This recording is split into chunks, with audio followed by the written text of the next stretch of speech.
পায়। কিন্তু বলুন তো দেখি, বোনকে সম্পত্তি দিতে গেলে কলিজা ছেড়ে যায় কি যায় না? আসতে বলবেন না, যায় কি যায় না?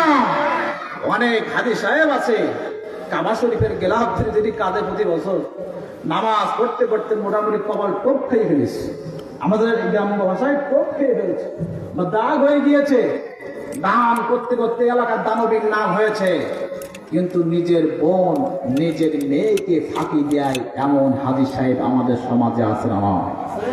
আসতে বলবেন না, আছে না নাই? এমনও বলতে শুনেছি যে আল্লাহর আইনটা কেমন, বোনকে দিতে হয়, ভালো না? হিন্দু সমাজে কত সুন্দর আইন, বোনকে দেওয়া লাগে না। এইরকম কিছু কুলাঙ্গার মার্কা মুসলমান নামধারী শয়তান মুনাফিক আমাদের সমাজে আছে না?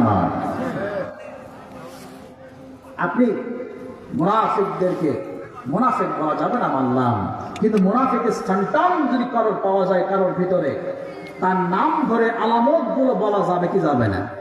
যাবে কি যাবে না? আমি যদি আবু জাহেলের কথা বলি, আবু জাহেলের চরিত্র যার ভিতরে থাকবে তার গায়ে রক্তদাহ শুরু হবে কি হবে না? আসতে বলবেন না, হবে কি হবে না? হাসিনা চুরি করে খাইতো, এই চোরের বিপক্ষে কথা বললে, হাসিনার বিপক্ষে কথা বললে অনেক মানুষ আমাদের সমাজে আছে।